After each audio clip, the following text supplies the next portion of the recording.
servings with the dip, yeah. You know you want burger on your lips, yeah. No, I never fall, I never slip, nah, nah, nah. Welcome to the Pull-Up. I'm your host, Arisha, and I'm here with entrepreneur, female rapper, all the way from Queens, but I pulled up right here with her in Long Island. I'm here with Dai Burger. What's good? You know the vibes. Hi, Zarisha. Hi. Thanks for pulling up on me. Definitely had to. Dai Burger is, like I said, a rapper. You have your own clothing line. Not your own clothing line, your own makeup line. And, like, I just want to ask you, from one foodie, I don't know if you're a foodie, but I'm a foodie. One foodie to another. Your whole thing, like, no matter what you're doing, is food themed. I love it. I gotta keep it delicious. I like to keep it yummy and delicious, piping hot. You know. So how did you come up with a brand like that, like to make everything iconically about food?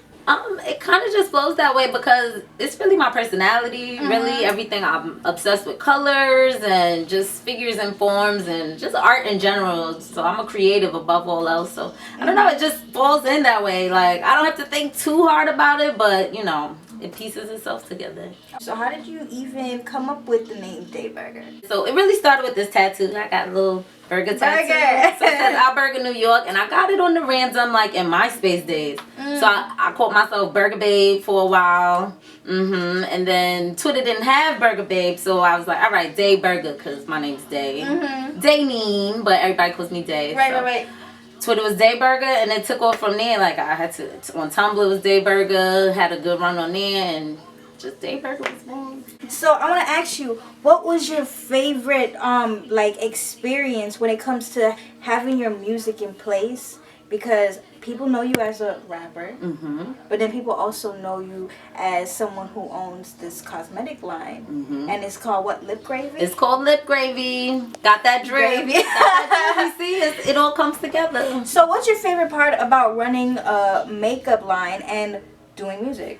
I love it because it is a lip gloss and accessory line for the most part, but I see it as just kind of merch and something to have available for my fans. And of course I love colors and lip gloss, so I offer like really cool colors and some like funky shades that I don't see anywhere. So I'm like, let me, you know, fill that and incorporate it, and it's dope. I love it. What's your favorite food? My favorite food? Yeah. I mean, burger. It's not a burger. I do love a good burger. Like, let's not get it twisted. Like, I'm always want a good burger, but I don't know. I love seafood, and I be cracking them crab legs like all the girls. Crab legs. Oh my God. I'm in there with it. You've been a rapper for a long time, and being, you know, in the industry, it has a lot of ups and downs. Let's talk about like your humble beginnings. What's the most embarrassing thing ever happened to you on stage? Oh my gosh. I mean, there's always issues with sounds because I started kind of performing in hole in the wall sometimes. I've done random bars and random events, and that's kind of how I started, just even building it up. And that, you know, I look at that as I paid my dues at those times. So there were so many mishaps and like drunk nights, like, because I come from a scene where like we raged, we partied, like crazy hipster but meets creatives like scene, and we did our thing. So there was moments. Nothing too, like, you know, I never fell and broke and did nothing, but it's just always some shit with the tech. How do you go about marketing? Like, what are the things that you did marketing back then? You know, just like you said, paying your dues and all that other stuff compared to now. How do you, you know, find new fans? How do you find brands to work with? Like, how does that all come into play?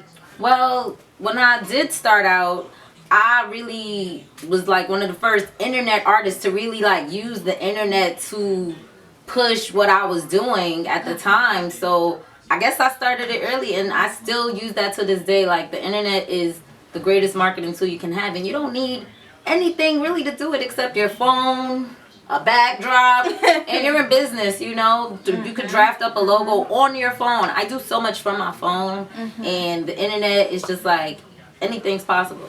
And you're so business savvy. What did it, what parent did it come from? Oh, this is my mama. Really? Okay, speak about your mama.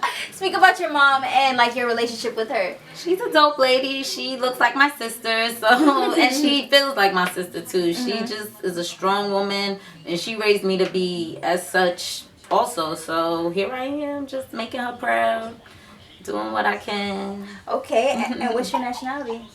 She's Jamaican. So you're like American Jamaican. I'm Jamaican out Jamaican. Definitely. And you know what you guys don't know, we're both Aquarius. Oh yes, Aqua Gang. Ooh ooh.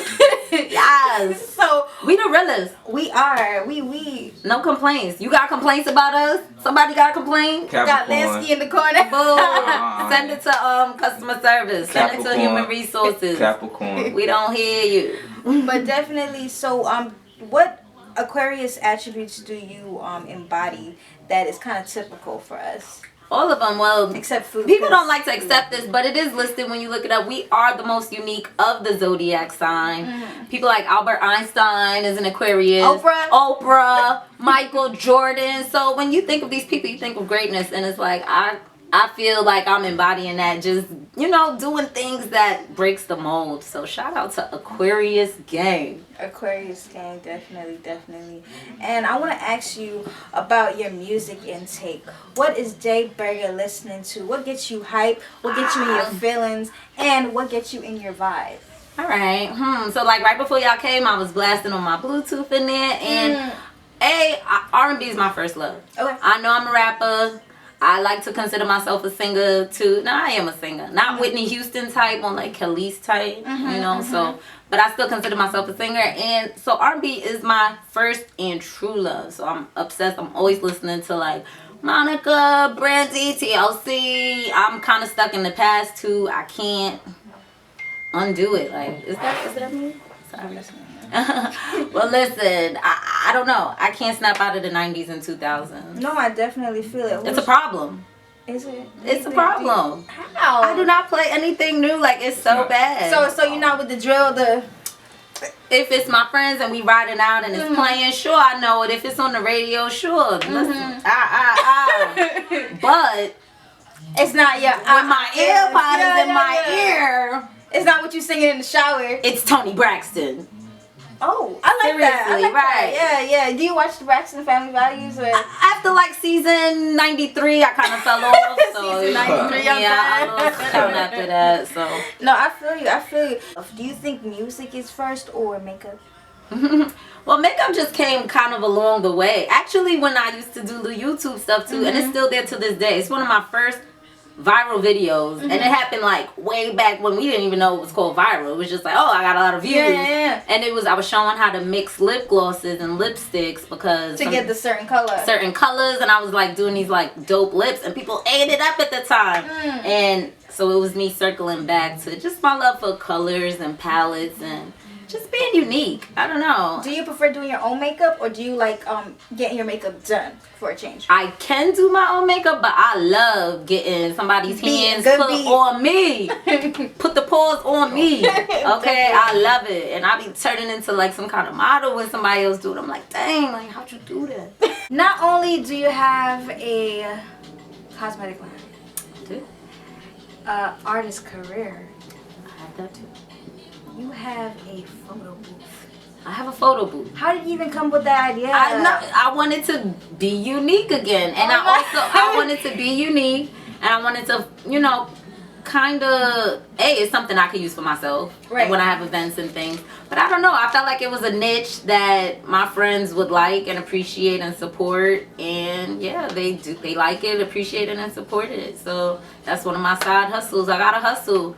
You know, like my mom, speaking of my mom, she would love for me to like, you know, get a 9 to 5 and be on point, but that's just not my flow. That's never an Aquarius flow. It's ever. not. But I have so many hustles, and that's one of my new hustles that is doing very well. It's been going well. Yeah. That's so amazing. My boo don't work. She work, but she don't work. Both y'all don't work. I ain't got no job. But before we go and get into what you got going on for the future, because we know you got an EP, you know, and all that other stuff going down, and it's also food related, titled Always. Always. And I like the theme. But still different, but like, yeah. It's still a theme, and you know, I like that you stay in theme, you stay in color. But before we get into that, I like to play a little game called Plead the Fifth, where you answer 5 random questions, and you have to tell the truth, nothing but the truth, or you can plead the fifth, and we are swearing on your career. Oh my God, why are you doing this to me? It's only 5 questions, you know. I don't get too messy or whatever. Okay, alright, let's do it. Positive press. I'm not always. scared. I'm not scared. Okay. So, question number 1. Who was your biggest heartbreak and why? What happened? Oh, do we have to? You could always plead the fifth. You know them type of niggas is not existent. I won't say it. I've been heartbroken. Just things don't go the way they're planned, and that breaks my heart. No one's ever done anything that makes me hate them. I don't hate anyone, or I lost it completely. But you know, you just feel sad that it couldn't have gone differently. So okay. I put that on all of them. That's you know. That's all not exes. no heartbreak. Ain't no. Right. So, I'm heartbroken. It didn't work. I'm man, sorry, nah. Maybe You next, just Aquarius. maybe you ain't next got no heart. time. You ain't got no. So, question number 2. What was the most hardest lesson you had to learn? The hardest lesson, and it should be the easiest, but it was hard, is learning to be yourself. That's something I've stayed so committed to. I used to have a mohawk back in the day. When I first started, I had a crazy mohawk. That lipstick video, mohawk, like. When I used to back up dance for Little Mama. That's how I started. Yes. Yeah, that's how I really started. I was the girl with the mohawk. That was my thing. And as I started making music, you know, sometimes people go, oh, you should change this, or like maybe tone it down. Like, it's really crazy. Like, you're so dope, but dang, like. And I didn't care to change it till I was ready. I'm gonna change and adjust as I want to. So staying true to yourself is one of the hardest lessons, because it was coming left and right, but you gotta just bob and weave. Bob and use your weave. Number 3. Have you ever farted in public? like it's like no, it cause I'm telling you. You mean like embarrassingly, or like on really, the low? Like that's what I'm saying. Like people do it on the low, like they squeeze their butt cheeks together really tight, or like. Have you ever just let one loose and walk away? Like, oh my gosh. I mean, I have good bowel control. Not bragging, but bragging. Like, I just wait till I'm ready. But if it gotta slip, I'ma like, I don't know, step outside like I'm taking a smoke break or something. And come back, smoke it, and then come back. Now, niggas, not smoke it, now, smoke it, no. and then come back. I mean, listen. Question I'm a human. 4. What is your favorite Jamaican dish to eat? Ooh, escabeche fish. Oh, I love that. I love a fried snapper. I really, as much as I love burgers and meats, and I'm not a vegetarian, but I'm almost pescatarian because that's usually my go-to. So I love a good fish. All the extra onions. I love onions. I want my shit on top. Like, I feel it. I'm hungry right now. Number 5. Okay. What was the most expensive thing you've bought? Well, only sometimes I like to treat myself because I'm a big thrifter. That's fine. I'm a huge thrifter. That's what bosses do. And sifter. I be sifting and thrifting and lifting, looking at this shit. I don't want to miss a good deal, a bargain. So that's first and foremost. But I will treat myself sometimes. I do love a good designer piece here and there. So I did go fuck up Balenciaga recently. And, you know, just... But I'm still thrifting because I be finding, like, some designer pieces there, too. So I like to mix the vintage and the thrift with some designer pieces here and there. Definitely. And what do you have coming up for the fans? I'm working on some new stuff. Like, I'm just always working on music. I just dropped an EP this year, which I'm so sad about, you know, the COVID. Because I would have totally been touring. I love touring. I miss touring. That's one of my key points. And, you know, COVID kind of is great because I was able to fine-tune Lip Gravy and come up with the photo booth business. So it was great, but I cannot wait to get back to the stage. Wow. Yeah. So Terribly. would you think that music like affected the whole COVID thing? Because a lot of people said that like it gave you more time to be in the studio, like work on more things. Yeah, no, it definitely gave us time to, like I said, hone in on our brand and make it dope. But now it's just like, all right, so I did that, but I'm ready to see more. the fruits of it, but you can't really explore that. So the internet is where it's at, and you just gotta keep going. Well, okay. Well, there you have it. I'm your host, Zarisha, and you are watching The Pull Up, and I am here with Dai Burger. Ow, stream that. Run that up. All that. It's in the movies. It's in the commercials. You hear it everywhere. Go run that. See you till next time. Roll it up. You better keep your eyes on me, cause I'm dancing and I'm prancing and I'm feeling the beat. And I know you a cheating ass motherfucker. In the club, keep your outfit on repeat, motherfucker. Passenger seat, you peep me from the Jeep, motherfucker. And you love me cause you know the pussy deep, motherfucker. Busy counting sheep, you asleep, motherfucker. Hold up, I think my page beat, motherfucker. And the truth is, I will never touch ya. I just enter the club and let my fans bum rush ya. Call me little pun, I will never ever crush ya. Make you mama's baby, come here, let me hush ya. I work better under pressure. Double up on you hard, then forget ya. Small talk, save the lecture. Snatch your cash, it's been a pleasure. Lancey's Corner, you already know who in the building, boy. Y'all niggas must have thought it was fucking Keanu Reeves or some other niggas. Nah, it's Lansky. She found me.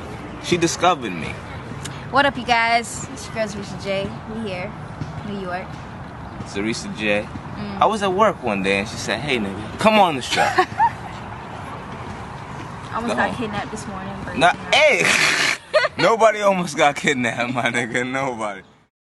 She's in good hands. It's the family. She discovered me. And this is Zarisha J. You heard y'all niggas say, oh, yeah. I see all y'all niggas following her.